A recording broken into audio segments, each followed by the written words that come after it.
All right, I am here with my good friend BMac on the Red Belt podcast. How we doing, BMac? Man, feeling good. Happy to talk to you. My old buddy. Yeah, for you guys that don't know, I've known Brandon for a really long time. I've kind of lost track of how long. It's got to be over a decade, right? Got to be. Yeah, easily, easily. Yeah. And we were certainly both super poor and unremarkable at that time, unless I'm remembering it wrong. Am I remembering it No, I wrong? think you got it. Yeah, I think you got it. Okay.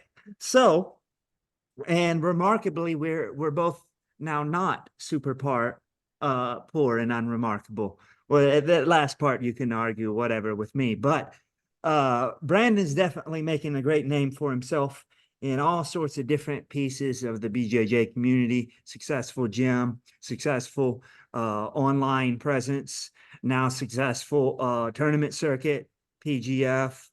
Um, so I get did I cover the things you're Yeah, I missing? think that pretty much does it. Uh Successful husband, successful dad, yeah, successful friend. Yeah, those are the important things. right. So he's also a black belt under Eddie Bravo. You also went white to black all the way with Eddie, right? Yeah, for my Yep. jujitsu ranks. Right. Um so you've been in BJJ teaching BJJ since a blue or purple belt, right? Something like that. Yeah, Blue or that's purple? right. Blue. Blue. Yeah, crazy. We And we opened 10th Planet Decatur when I was a blue belt, which is insane to even think about how what a terrible idea that is, but Yeah.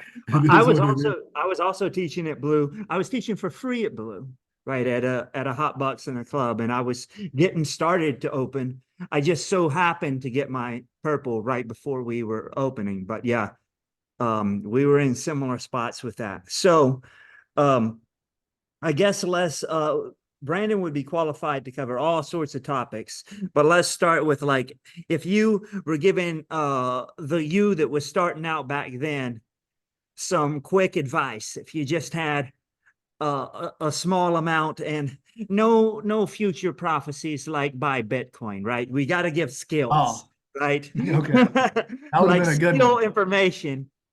What will we cover in terms of skills, not like future knowledge sort of thing? Business skills for the Any gym, you mean? anything that like you have a limited time with past you to help past you get further faster.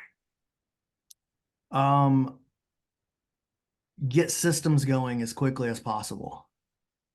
Even if the systems are bad, get something going and then refine as you go. That's what I would say. And you're mainly talking about your martial arts gym when you say that? Um, that's what I was thinking about initially, but I think with everything, that's like with my online business, with my promotion, with my gym, any kind of business, any system is better than no system. If as long as you're willing to like keep refining it and getting better with it over time. So systems is definitely something that I didn't really I don't I'm so good at like flying by the seat of my pants that I just kind of grew up and that's how I handled everything. And but that's not the way to run a business, especially when you have other people that are trying to help you out. Like you got to have systems in place that they can follow and that you can go back and look at, well, this went well, this didn't go well. So systems helps reduce the stress level 100x as well. For sure.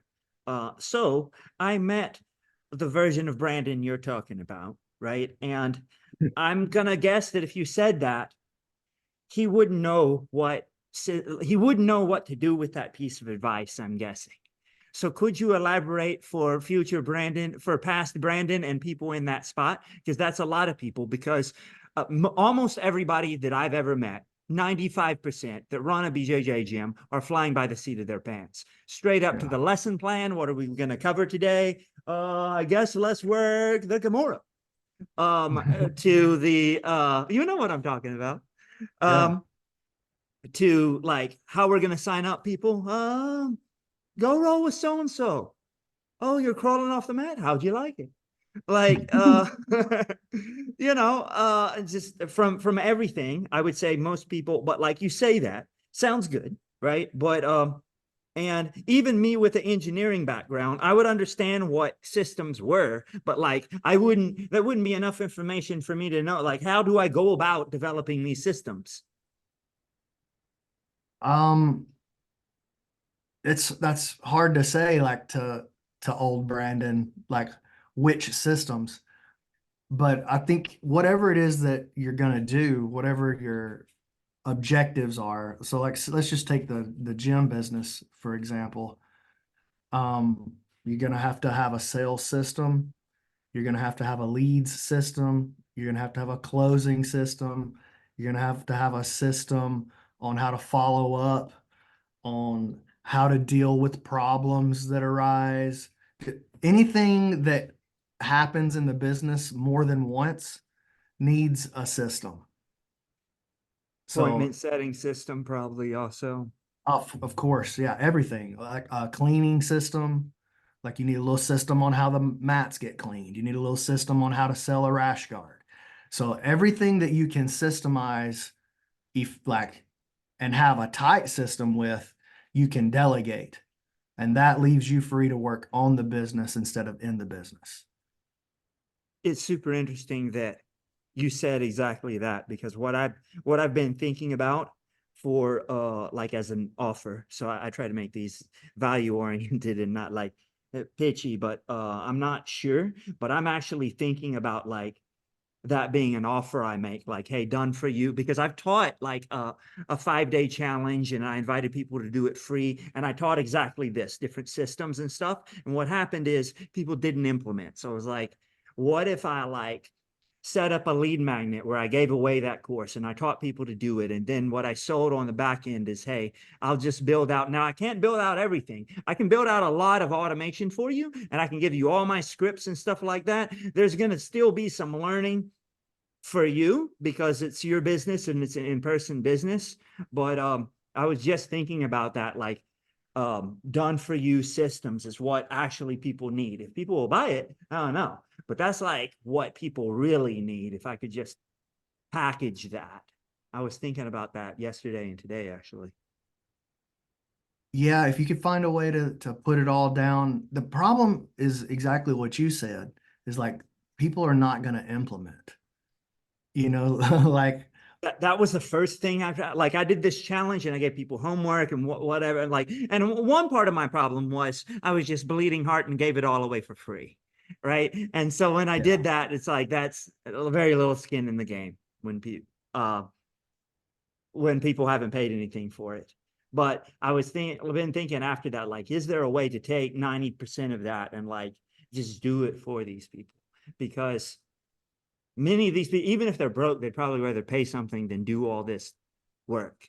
And even if you can get some of it done, even if without you understanding it, like you said, even if it's a bad system, it would help so much. It would have helped me so much to have anything, because I felt like I was just kind of wandering around in the dark. And just as soon Yeah. as I got taught stuff, I wasn't good. I had weak points and whatever, especially I had certain weak points that I finally fixed the sales systems and stuff like that. Um, but even before I fixed all those, just having it together, as soon as I got like the blueprint, I did way better immediately. Yeah. So I do think that that's pretty much it, right? You've got to have some sort of system, even if you don't have staff. The winging it, some people oddly do seem to have some success winging it. Well, I had some success winging it for sure. Yep. Even way past where I should have. I definitely winging it is one of my strengths, you know what I mean? So like I'm good at winging it, but you can only get so good like that. You know, like even if you're like a top tier winging it guy, which I am a top tier winging it guy, but you're just limiting your upside so dramatically by doing that. And you're always going to be stressed, running out of time, not enough help. When you do get help, they're not good. You can go get help as a wing it guy, but they're not going to be able to do, nobody will ever be successful at being a good employee for you because you don't even know what you need from them, you know? And Right. I so think that's a you're just huge setting thing. yourself up for massive disaster in the long run and hurt friendships and hurt feelings because you're upset they didn't do a good job, but really you didn't do a good job because you didn't even tell them what to do. Yeah, man. I remember recently at a little small little free business conference thing. They did some like role play for sales and stuff and I remember specifically this person, this business owner, right? They wouldn't do it. It's like, oh, I don't do the sales. I've never done that. I just hired a person. I'm like, oh, okay. Think I've found part of your problem because I'm not sales guy. Well, right now I'm in another country. I'm not anything guy at this second at my gym. We'll be back at some point, but they keep asking me about that. But so I got, and if you ever want to be able to leave, right? If you want to, even if you were going for not a real business but self-employed, if you were regular employed, if you ever had something like if you wanted to get married and you were regular employed, you could get a week off.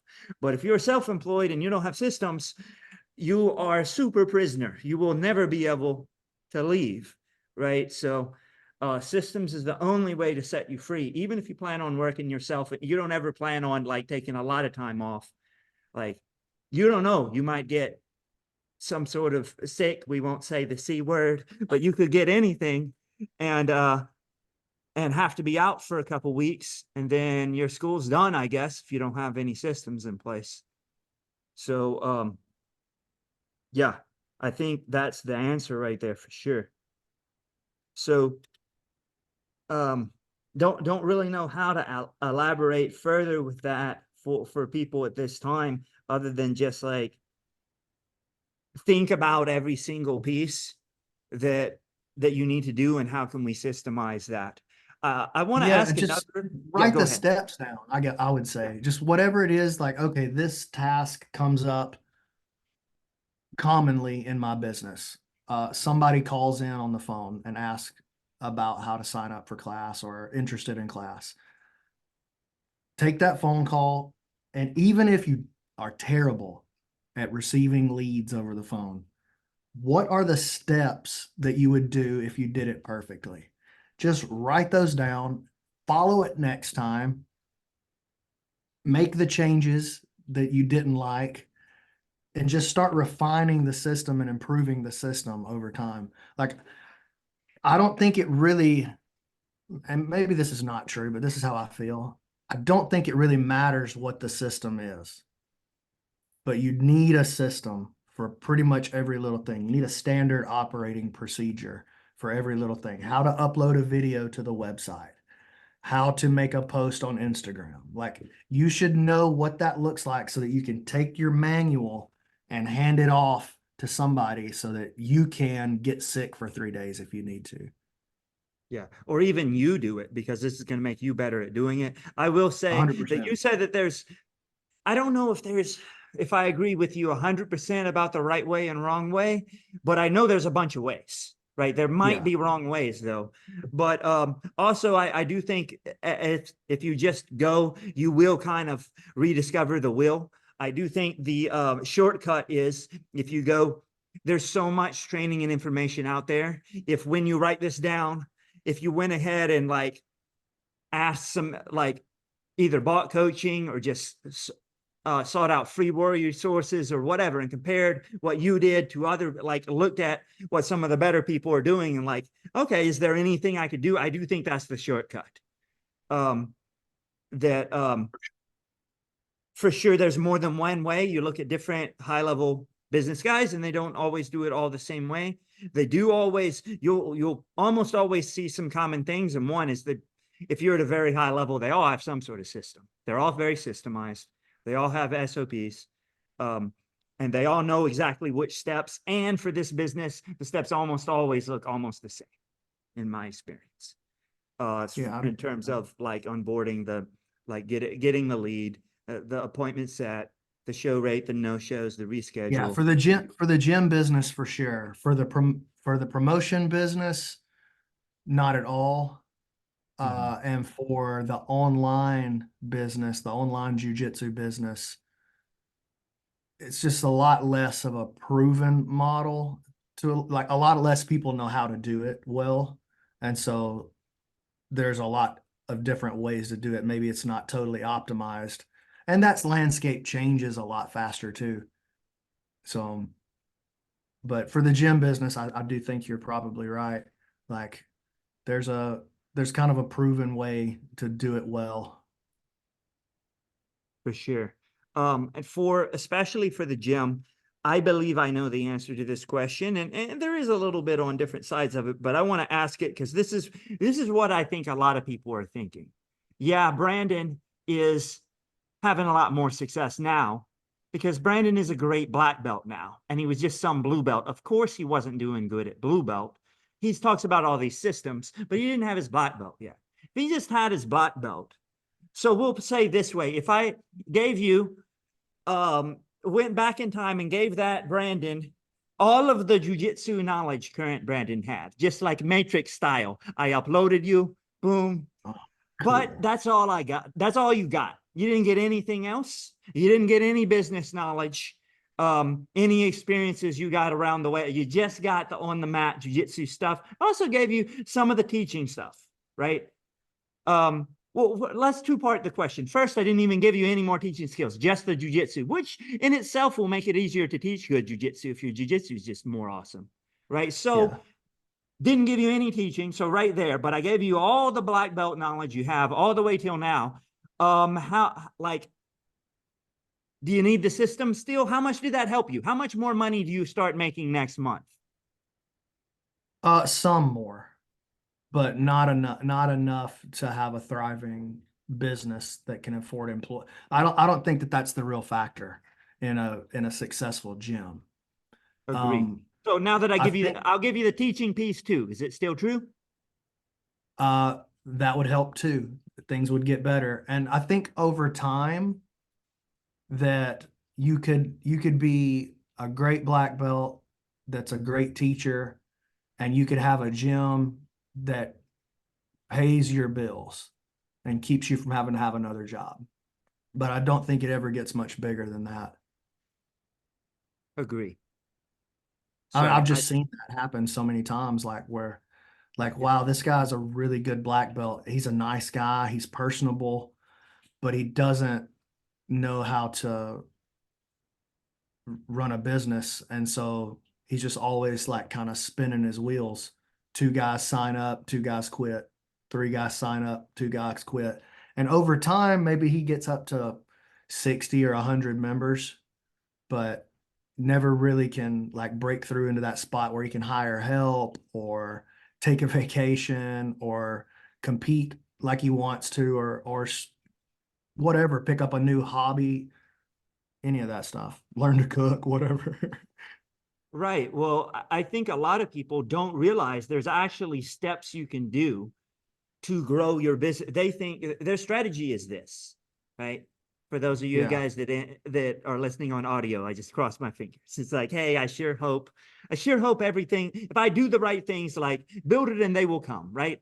Cool movie, except for no, except for that's not the way this works here. So Well, build it and they will come. That's true on some level. Like mhm. some of them will come, but most of them won't stay, Yeah. you know. And then you'll look down the street and some white belt, some karate dude that teaches jujitsu has more jujitsu students than you. And you just throw up a little bit in your mouth every time you see one of Yeah, his and classes online.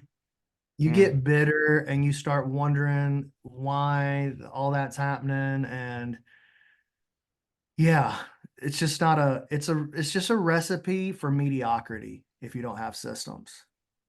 yeah, I think I think I said this on one of these podcasts before, is like So the thing about being a great jiu-jitsu coach is theoretically it could be a job. And there are places that hire them and pay okay, but they're very rare.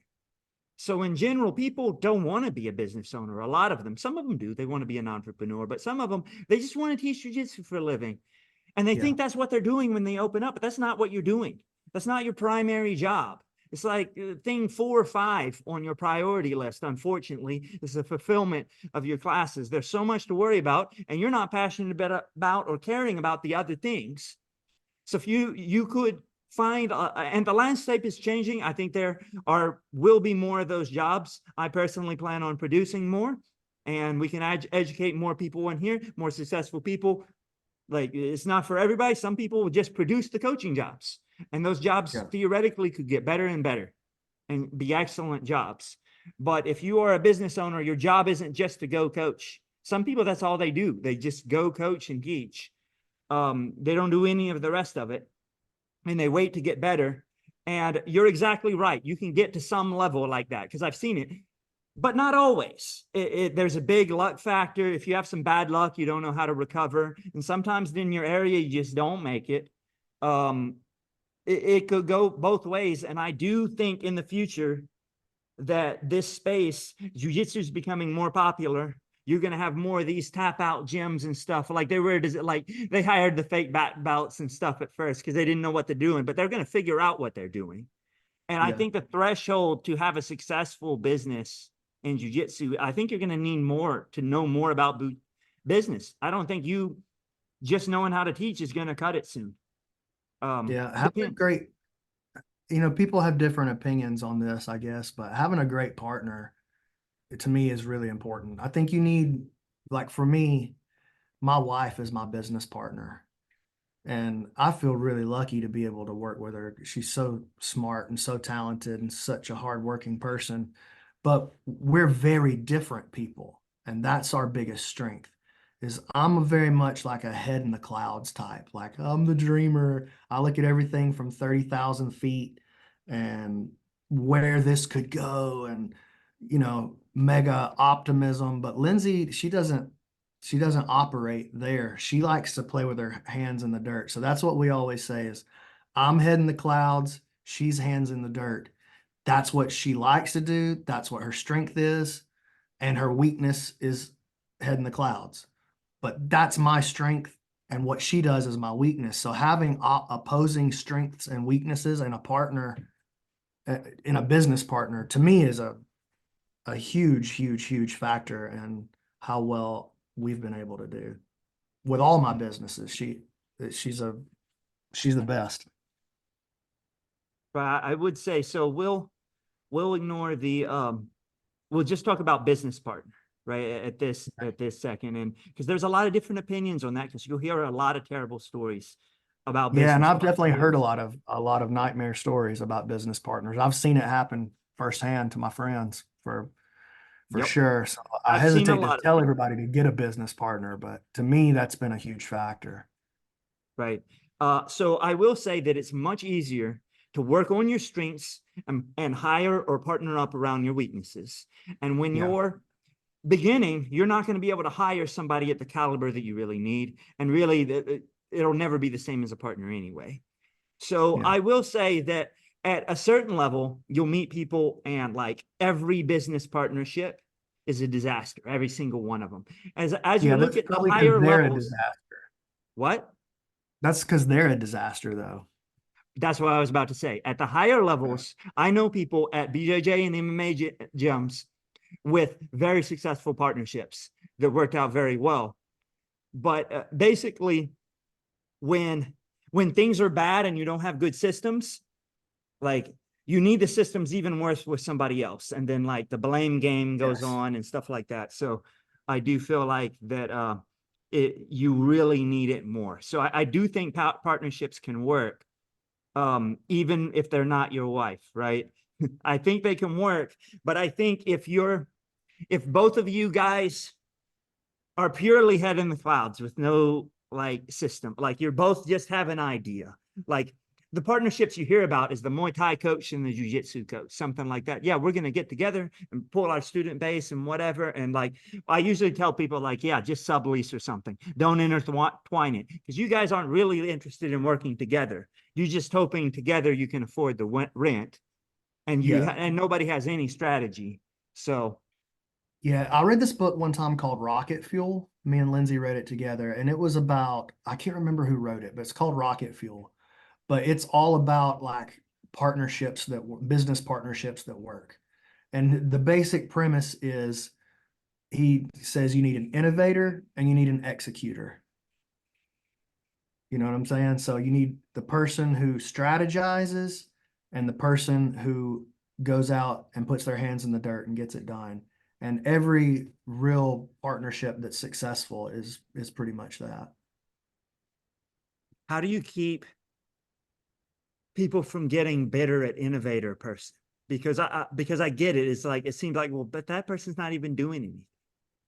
Right. That's not true, but I could see how that could be the perceptive. It's like, this person is just ideas. Sure, that's easy. They're not going in and doing anything. Like, how do you balance that? Well, I mean, he can't be just ideas. He's got to do a lot of that, but like the minutia of it paralyzes somebody like that. The Yes. minutia and the day-to-day like drudgery of a thing paralyzes somebody who thinks like that. And somebody who thinks in terms of day-to-day, the innovation paralyzes them. So, I mean, you don't get into business with somebody you don't know, I guess. That would be my advice. I guess some people would say don't get into business with somebody you do know, and then some people would say don't get into business with anybody. Yep. I've talked to a lot of people that would say don't get to business with anybody. Those usually aren't hyper successful people. They're people that have been burned, and they're at the mid to low level, and they think they know. They think that's the way, even though there are almost no sole proprietorships among the Fortune 500, right? They're all huge Oh yeah, I would think conglomerates. there's none. Yeah, there's none. Some might have started that way, maybe, but none are now. Yeah. So, Well, even if you are a sole proprietor and you build a successful business, it's still a partnership. It's a partnership with your employees. They don't own part of the company, but you're giving them most of the money, you know? So it's still a partnership. Like being able to be a reasonable, loving person and a thoughtful person, that goes a long way, man. And I think most people just aren't that. And that's what their real business failures point back to. It's like, man, you're hard to get along with. yeah, um, I do think there's a lot to that. I mean, you can read up on why employees quit, and I forget the exact stats now, but it's like number 3 or 4, something like that, is money. People think it's money, but like number 1 is usually boss management is off, something like that. Yeah. Um, And that's usually true. Pretty yep. much every boss any of us have ever had, that was true at whatever industry it was in. Yeah, it's just so hard. I remember you and I talked on the phone a long time ago, and I said this, and you liked it, but it was while so many people had issues with this, is like it's so hard to be a manager. Like it's really hard to be a good manager. It's even harder to be your own manager. And that's how people suffer. Like being your own boss, accountability person, manager is even harder. It's so hard just to be a good manager. But being your own manager is ridiculously hard. And that trips up a lot of people to so much that it's just pretty much a roadblock to them being able to be self-employed or a business owner or anything like that. Do you think do you think that an entrepreneur is born or made? Or do you think it's both? So I don't know the answer. I've went on different sides of that. Um, and from a certain point of view, this goes deeper than this question. This goes into the whole sociology versus psychology. How much of all of your attributes are genetics, and how much of some of them are most likely, and then how much of all of them are influenced. But if we simplify the question a little bit, and we say that made not so much through business, but made through experience, right? So if we lower that into born, like all of it, like if part of your environment is you being born, not so much going into entrepreneurship, then it's a little bit more that way. I mean, I was buying and selling stuff when I was in first grade, like little playing cards, things like that. Yeah, I remember my first business was I must have been like 4. I would go into the refrigerator and I would tear up pieces of ham and cheese and I would sell them back to my sister. I had lemonade stands. I did all that stuff even before that. But I'm talking about like larger scale businesses. At first and second grade, I would wake up before school, and I remember it was front porch, Hallmark, places like that had these Beanie Babies, right? And they would come in early morning. So you call in early morning, and they would be $5 or $6. The Princess Bear, the Aaron Bear would be $5 or $6. If you could go get them, they're $100 if you sell them at a beanie show, right? So then you buy them up, and then you go get a booth at these shows, and then you sell them. And at first to second grade, I was doing that myself. I was calling and doing that stuff. Had a little Rolodex, if anybody remembers those, with all the numbers. Would do the calls of the businesses every day and see who's got the stuff, because there's interesting times where there was stuff sitting on the shelf for 1/20th of their going rate. This is before eBay leveled all that. Then when eBay came about, then I was buying, selling on eBay. People didn't know, so buy it on eBay, sell it at the shows. Now people knew, buy it at locally, sell it on eBay. I sold on eBay before PayPal, when you had to do money orders and stuff. I had to use everything in my dad's name because you couldn't have an account. How old were you? How old was I Yeah. doing all this? With the beanie shows and stuff, we're probably talking 7 by then, 6 or 7. Wow, that's cool, dude. I definitely wasn't that sophisticated, like, but I always was like entrepreneurial, like in a sense. Like we would make paper airplanes and I would sell them. Me and my buddy Brian were in the paper airplane business when we were in like the 3rd grade. And then we would do we would draw pictures of like just whatever, like warships and stuff like that, and then we would try to sell them. So that's funny. I definitely wasn't sophisticated like that. You already had like the flip game figured out. That's crazy. I wouldn't say figured out, because I was missing one piece of it. I still made money, but the piece of it I was missing was how you manage inventory. And my thought always was, you want as much of this as you can, because of, and like I'm in school and I have like, it's hard for me to get to these shows. So I need as much inventory as I can, and much knowledge as the subject as I can, to be able to flip this stuff. But I wasn't considering, like, you need to weigh that against how much stock you're going to carry. You need to liquidate, you need to take losses and clear out the rest of it at the end of it. And I saw other people doing it, and I was like, why? Right? Because I'm just going to do it another show. But at the end, I did get burnt with a lot of stock. If anybody ever needs some, I still have some at my parents' house. I think they've given some of it away for random Christmas and whatever, because I have some Tupperware containers full. I probably have a few hundred over there with the tags, like mint, perfect mint. So that game just dried up completely. I don't know much about the Beanie Baby game, dude. So more or less, I haven't checked on it in a long time, but to my knowledge, yeah, basically overnight, it went, like almost overnight, it went from a thing, and there was things that happened. Now we're getting kind of off, we're on an entrepreneur subject, but like basically what the beginning of the end was it was on the newspaper that somebody sold a Quackers without wings.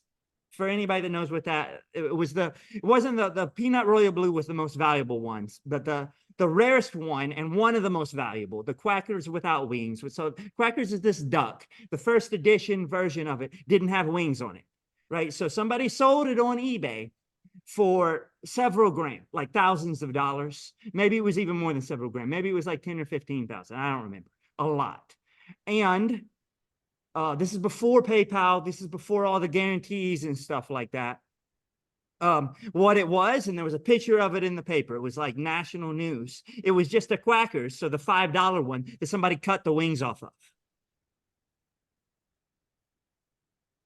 Oh. And so that made a scare of people like not wanting to buy these, and the market like immediately, like the next week, nobody wanted to buy it. Then there were no shows to go to because there wasn't enough interest of people because people would want to go buy. They would want to go to these shows, and people were going to eBay, right? Instead, now eBay is becoming more mainstream, and now people don't want to sell on eBay. They don't want to buy on eBay. Most listings, it's very rare to have a picture, right? And there was you had to send the order was you sent a money order first. eBay's statement was their whole founding principle was, we believe people are basically good. And then they had the feedback thing. That was their whole thing. And you left feedback. But people would just build feedback up and then like burn people for several grand and then make a new account. And like there was no repercussion you had. You had to send a money order first, then you got your item. And I did it many, many times. And I never had an issue with it on the buyer or seller end. But only one person has to have an issue, and it killed that entire market basically. So wow, that's crazy. I bought some recording equipment off eBay while it was still in the money order days. Yeah, I had way too much stock. So I would say on my cost of what I probably had in inventory. So I was ahead. It was paid for because I got all this money. I was putting so much of my money back in because it's like printing money, right? Why wouldn't you buy the stuff you could turn over for more? But I was older now, so I would have been in 6th or 7th grade when it all crashed. So I rode there, and I was also getting into other collectibles, so I had other stuff to exit to. But in 6th grade, I probably had 10 to 15 grand of those that went to zero. Man, that's wild. You had So Dogecoin. probably kept a couple grand in profit, and the other 10, 15 grand are cute little pet toys. You know. So, but valuable inventory lesson, right? So we learned something. What have we learned? Don't keep stock. Don't play a game that requires inventory. That's me. And I don't. Right. Yeah. So my business is I don't really have like merchandise is definitely like the weakest part of my business because I don't like dealing with stock and inventory and shipping and all of that stuff on the internet. And so correct. I don't like dealing with that. I try to sell information. Yeah. I think for me, it's like it's kind of like buying crypto. You don't want to hold more than you're willing to lose. Like you can make a lot of money on this stuff, but like, are you going to hold more than when you're willing to lose? That's the problem. So when people start thinking about how much stock they really have, if you have a lot of it, so most BJJ schools don't have much stock nowadays that I've seen, probably because they can't afford it. I have a decent amount of it. But I always have in the back of my head, like all of this could go to zero. Something could happen. We got so I always said, who's going to break into a martial arts school, right? Like I always said that. I think I probably told you that. Well, somebody broke into my martial arts school last year or the year before. Yep. And they broke in and they did, of course, they broke the door. They did tons of just raw damage, right? And then they stole the lockbox, right? The whole box, right? They couldn't open it. They just took the whole thing. So whatever was in there, the lockbox was probably worth more than whatever was in it. But then we've been lazy with cashing in like the quarters we sold for waters and whatever. So we probably had about $100 in quarters. But then he found my laptops. He had a student's camera in there. It was probably about $1,000 or so camera. Then he got my laptops. He decided he wanted all of my external hard drives that had all my old matches and stuff on it. A lot of my stuff is on YouTube, but anything that's not, he has it now. So contact Shady Person, Robber Person in Beaumont if you ever want to watch any of that footage. I don't have it. I can't get it to you. So, but I mean, most of my stuff is on YouTube, so we're good. But yeah, I mean, instructional videos, seminar footage. I had like probably 100 gigs worth of stuff on there. Like, poof, he took the there was a TV there that was for showing events, right? So I was always like, I don't want a TV, but I didn't have it plugged in, even like it was so even more convenient for him to take. So Sitting there by the door with a sign that says, "Take me, please." yeah. I had some older tech that he decided. So he was there for like 4 hours, going in and out, unloading.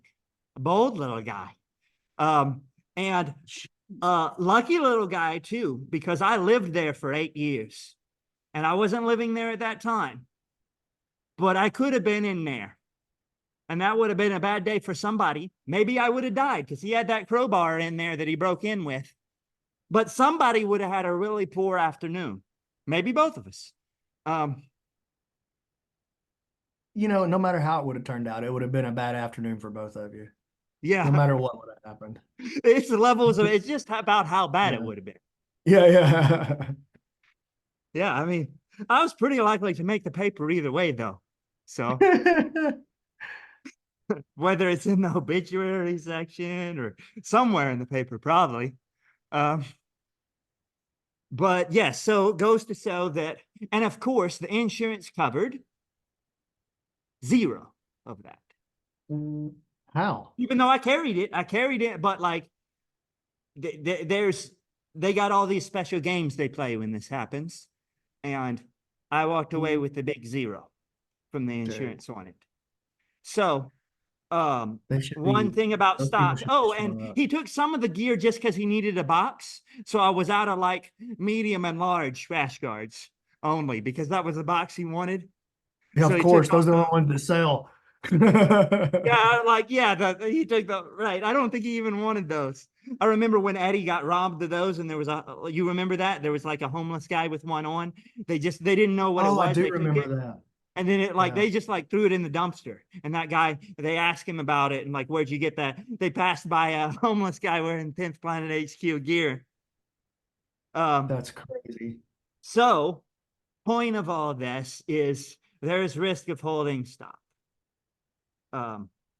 So probably don't want to hold more than you're willing to lose because I didn't think anybody would burglarize a martial arts school.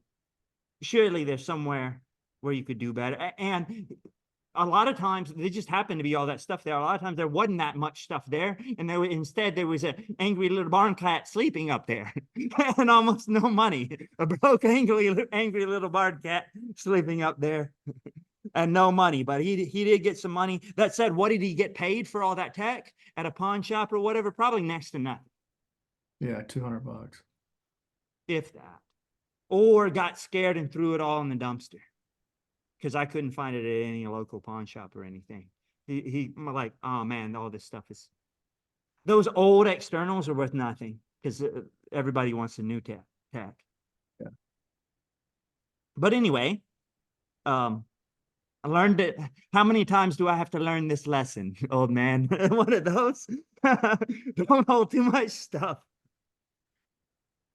You got any other important lessons that you've learned the hard way like that?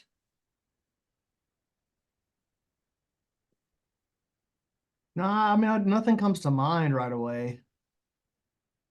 No, nothing comes to mind I can think of. I'm sure you could spark up a story out of there somewhere, but Yeah, you've never done anything wrong. All of your stuff has been spotless the entire time. yeah, of course, of course. Yeah. For me, it's just been slow growth, it's Mhm. taken a long time to get where we're at. I'll tell you a lesson I did learn is I thought at one point that I wanted to make $1 million with my jujitsu school. Like I A set that year in my or mind. period? Just I wanted to, that was just the number. I wanted to hit $1 million with my jujitsu school, you know. I wanted to have a In million. revenue or total or profit or like per year Yeah, I wanted to gross? be a guy who turned 1 million in a year with my school. You know what I Okay. mean? In revenue. And so I started on the path towards that. And I learned that I actually did not want that. That was not the kind of school that I wanted.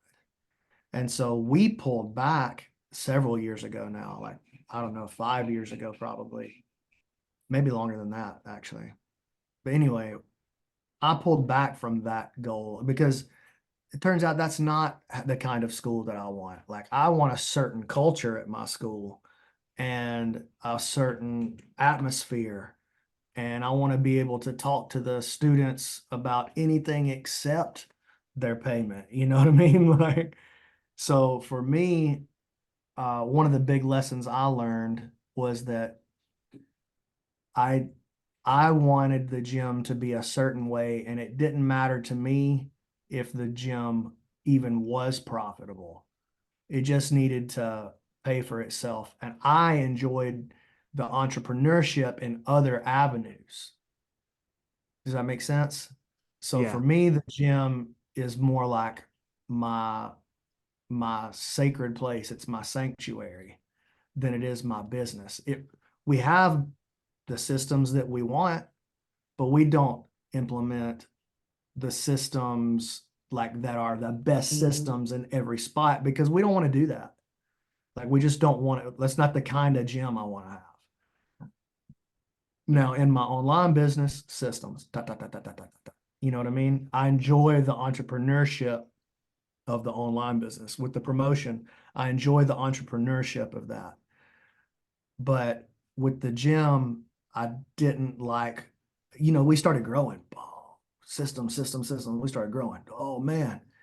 But I found that I was losing, we had so many students that I was losing the personal touch that I wanted to have with each of the students. You know what I'm saying? And And that so was going to be my, that's a my big, follow-up question. for me, that's a big important part of why I run a gym. I don't run a gym to get rich. I run a gym because I want to have like it's special to me. And so to me, the gym is a business that needs to run well enough to make sure that everybody gets paid and that everybody has a great time. But it doesn't have to be $1 million business. That's not where I'm taking the gym. That's not even the objective of the gym, you know. So like we don't for my gym, we don't advertise, we don't post on social media. The gym does nothing. The gym does nothing except for just deal with the leads that naturally come in. And I like running a gym like that. Now that's not I can only do that though because I do have other ways within the industry that I do make my living and I do have my systems tight and down the line like that. So that's definitely not the way for everybody. If you're relying on the gym to make your money, you're going to have it tightened up way to a way different degree than we do. But for me, that wasn't the kind of, I checked that out. I did that path for a couple of years and I was like, that's actually not what I want. So I guess that's a lesson that I learned along the way.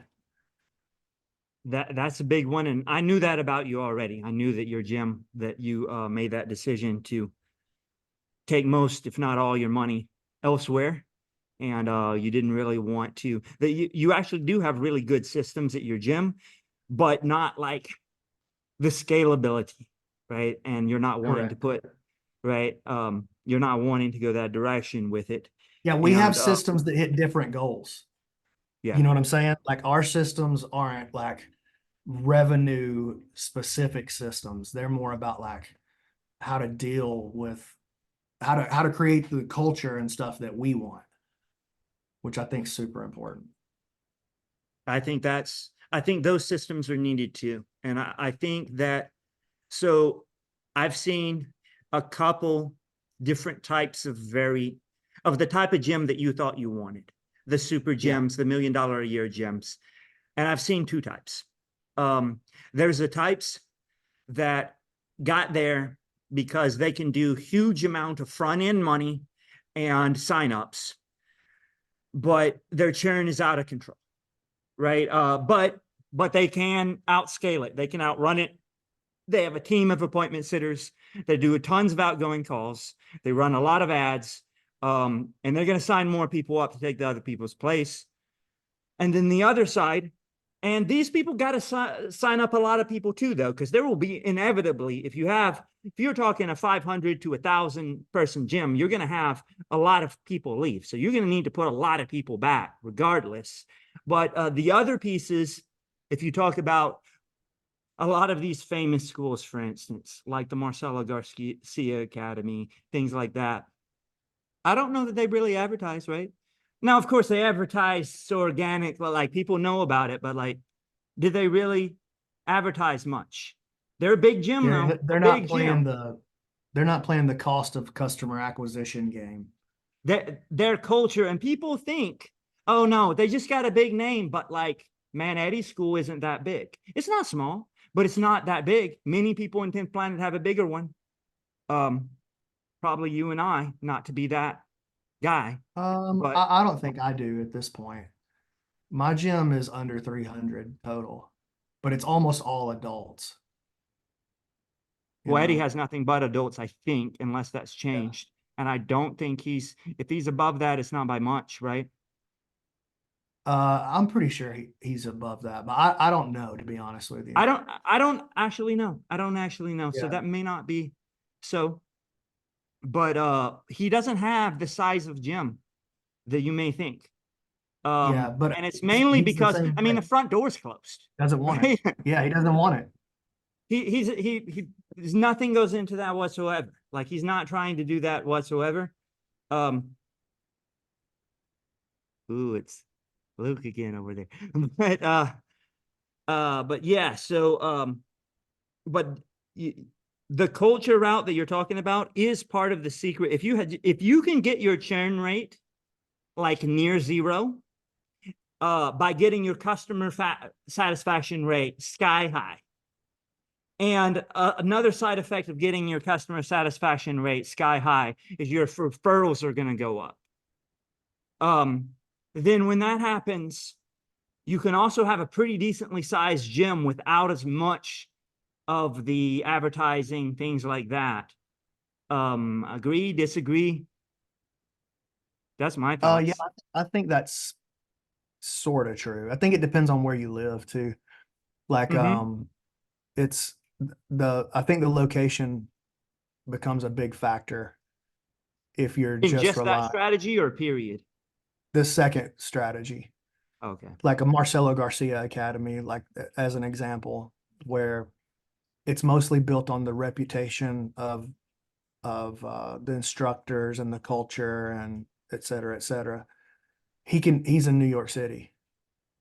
Right. It would be hard to have a successful high, like, $1 million a year type gym in Decatur, Alabama like that. That would be almost impossible. Yeah. What we've both seen one in a city just as small, right? But not with that model.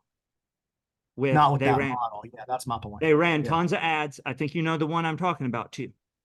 There's actually more than one I'm thinking of now. One's in a little bit Yeah, bigger I can place think of several actually.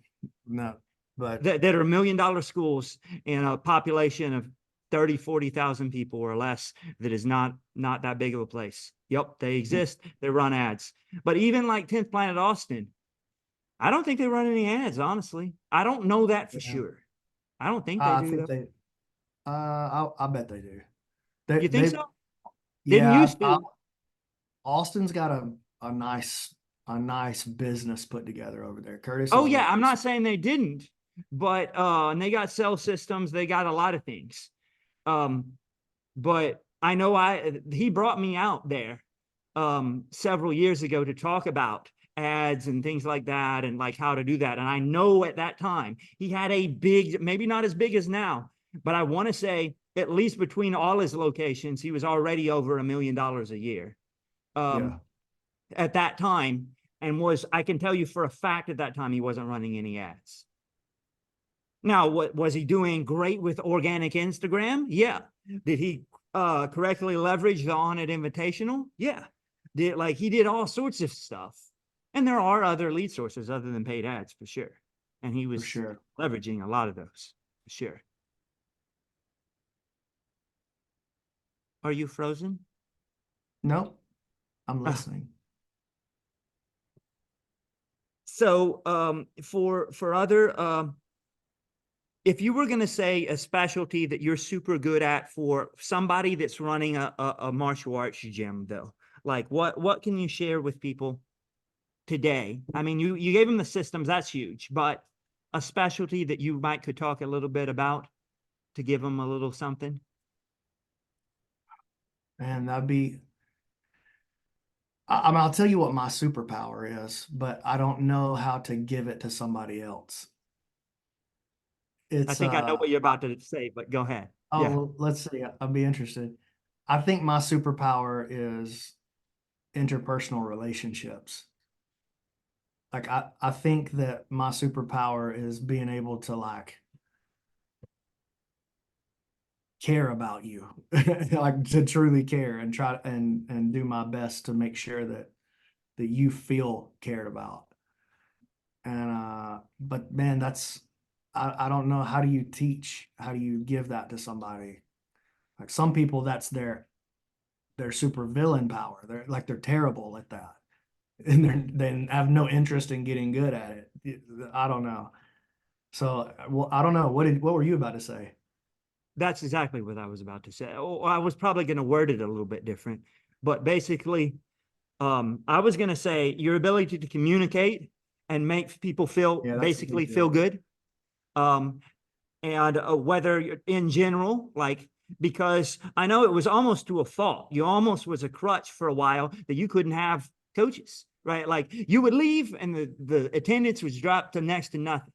And No, you and kind it's of still a repaired that. thing. That's What? still a thing. Like if we have a seminar, like nobody will, like I don't care who we bring in for a seminar, it never plays out. Like no matter what, no matter who it is.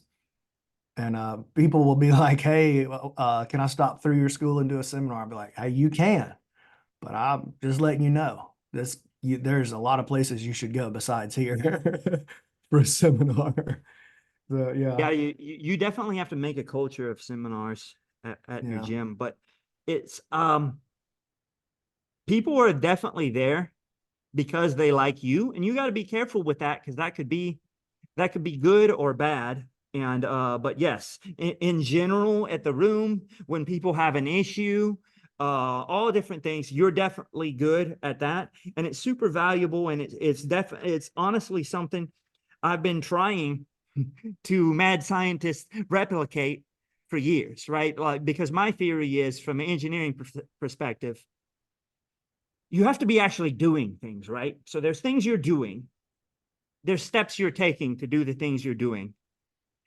You are just doing it naturally, but it can be replicated in theoretically, so that skill could be learned.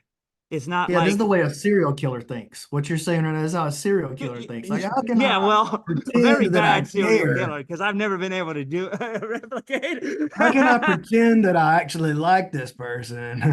No, well, so here's the thing that I don't feel like you can take this as personally as you want to. I don't feel like you like your students more than I like mine. Oh no, probably not. But your students feel from you a larger warm fuzzy feeling than many of mine do, at least faster. Now, that may not be true of our longtime guys. They Yeah, might probably. be close to the same among our longtime guys, but in terms of you do that with people that you've known for a week, and that's a skill. right? It's just being a good person if it's the long game, right? If it's 5 years and you do all the stuff right, people will like you, even if you're like Yeah, not likable. Like even if you're a little I awkward like agree. me, over the long run, people will like you because they see Yeah. so many other people that don't walk the walk and do like if you are just congruent with what you say and you try to do the best for people, even if you do a bad job at it, 5, 10 years past, they notice. Right. But Yeah, in a I week, agree with that they don't. totally. In a week, they don't. In a week, that's a skill. And how do you, that's like communication skills. And it's a skill. And I do think these traditional martial arts schools do really good trainings. I've like try to replicate basically they train people on how to talk to people and there's linguistics, there's arts of this sort of thing. And I think you can improve communicating with people and you can teach your it's an ongoing project I'm working on. You can teach your coaches how to make people feel better about being there in class. I think you can. It's going to be Yeah, hard I to think do so. someone as good as you, but I think you can. Yeah, I would agree with that, that there's a skill set to it, but it is something that sort of comes natural to me that I don't really know how to Well, replicate. did it that's back to the conversation we had at entrepreneurship earlier. Did it come natural to you because you went to school for this, right? You went to seminary school. You went like and Um, you practiced preaching like you trained in communicating with people. that's totally true. Totally true. But it also is true that I was always like that, even when I was a little kid. Okay. But did I get better at it over time with the things you're talking about? Yes. Did I become a better communicator over time? For sure. But it is something that has always just kind of come natural to me at the same time. Like I would love to tell you that it was just like came through hard work and like me doing, but that wouldn't be really true. It did. Communicating is definitely a skill set, especially communicating, that you can improve on for sure. But So you that's think it's not, something I other think than that, communicating what you're talking about? yeah, communicating is like a skill set within that. It's a skill set that helps express that. But I don't know what it is. I just yeah, I care. I actually just do care, you know. And I think it's just, I don't know, But I'm I probably care just too. You're just extroverted. better at Yeah, it. I think I'm just extroverted and kind of bubbly, you know what I mean? I think that's kind of part of it. It's just like my natural way. And so if you do care and then you're talking to everybody all the time, you can't shut up, then they find out pretty quick, maybe. Yeah, well, but for the viewers, he really does train. Now he didn't take any particular course, but yeah, he went to like through the church. He did all this stuff. So once again, applied the stuff and trained it. He did he's talked about this publicly, so he doesn't care if I say Yeah, he's went to go ahead. counseling and stuff with his wife and stuff. So that's training communication. Been to a lot of those, I think I heard you Yeah, say on a podcast yeah, before. yeah. Yeah, for So sure. It's like that's super important, I think. I mean, that's a totally different subject, but like, is it though? Right? It's a different focus, but are you not? You're saying that those skills are never applied to anything else? You think no, they're no, no. isolated skills?